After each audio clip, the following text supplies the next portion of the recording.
Well, it's 9 a.m. on a Saturday morning. We're going to head up to a big car show and party at a air museum just a few miles from where I live. So I hope you'll join me for the trip, and I think you'll find it very interesting. Well, we've arrived at the airfield, which is an active one. All sorts of planes. It's a museum, actually, for old fighter aircraft, and now we're having a car show in the middle of it. Here we are. Okay, let's start our cavalcade of hot rods with this 32 Ford 3-window coupe. It's all steel. I know because the guy's advertising it on Craigslist. I've never seen the car before. He advertised it like yesterday, and here it is at the car show. Probably to catch the interest of people who like old cars. He's at the right place. You know, I don't care for the spoked wheels. It looks like, you know, they're Kelsey Hayes style wheels from a much later model car. If you're going to do spoked wheels, you probably ought to stick with Model B. These almost look like Jaguar wheels. But beautiful car. I think he wants like $45,000 or $50,000 for this jewel. May get it. Probably not here.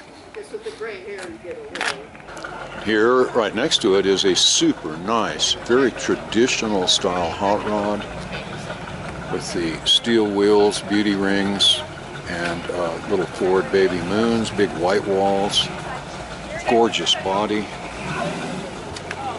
I love the interior. Perfect color choice, I think. Very understated. It's one of those gauges where there's 4 gauges in one. Makes the dash nice and neat, unencumbered, uncluttered, I guess I should say. Look at this. Beautiful. It costs about 5 times as much to build a flathead like this as it does to build a more modern engine. You end up with less horsepower too. But if you're a dedicated purist, that's kind of the way you do it. And boy, did he. Beautiful job. Spectacular car. Here's one that comes to every one of these car shows, and it's one of those deals like if you ever made an AMT model kit and you used too many parts and it just looked kind of cluttered and messy, well, like, I mean, that key back there, come on. Kind of silly. Nice chrome reverse wheels, nice paint job, great body. I don't really care for the color choice. I'm inflicting my opinion on y'all, but it's the only opinion I've got. Okay, gorgeous dash, air conditioning. Look at that steering wheel. Looks like something out of a Lamborghini. Beautiful touches on this car. Obviously air conditioned. Big high rise with 2 Hollies, it looks like. Gorgeous. A lot of good points on this car. A few things I'd change, but that's why they put knobs on television sets. Here's a nice, straight as an arrow, 2-door hardtop, 56 Chevy. The American 5-spokes, 350. Nothing earth-shaking here, but get the old Texas 56 plate. It's a replacement plate. They are normally black and white, and if your plate gets stolen, like if you parked in Mexico for 30 seconds, they'd give you a replacement plate that was yellow. We used to go over to Mexico, so they'd steal our plates, and then we'd get these, and then the girls would think we're from California. The things you do when you're young, huh? And I admit it here. That's what really is pathetic. You know, there's an old saying that unless your bodywork is perfect, don't paint it black. Okay, and in this case, looks like it is, and he did. A little tiny bit wavy there at the rear. Black will show the tiniest flaws in bodywork.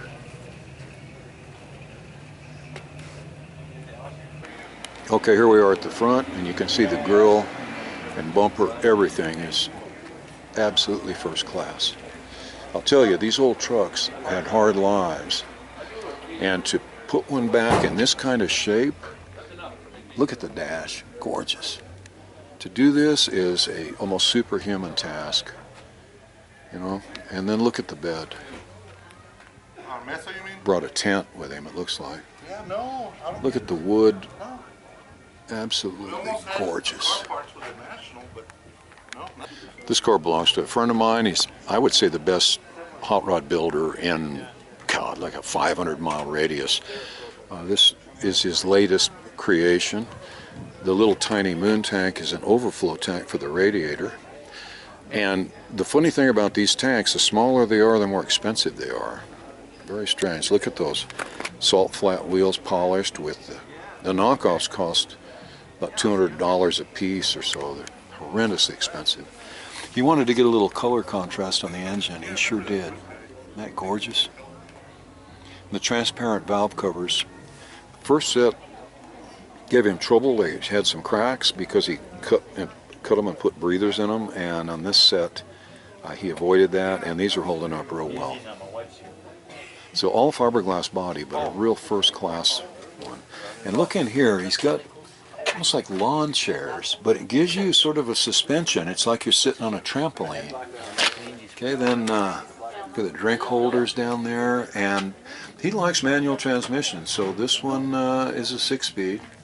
He shifts it himself, and it hauls ass, I'll tell you. It's a 327, but it's a tricky one.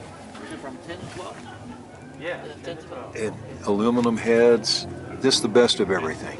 Like I said, he's a master builder.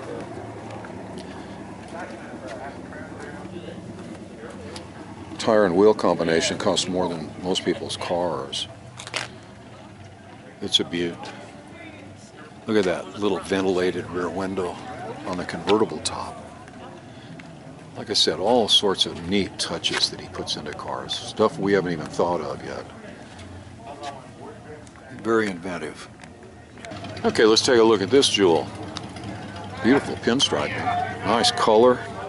Sort of a tomato red, not fire engine red. Gorgeous wheels. I think this is a kit car. It's a fiberglass. I don't know. They have them. They're like Street Beasts, and there's other brands. But this thing has a complete tubular frame underneath. So it's sort of like a road racing car disguised as a 33 or 34 Ford. These things really handle, I guess. Just beautiful. So you have the looks of the antique, but the handling of a modern sports car. Very, very nicely done.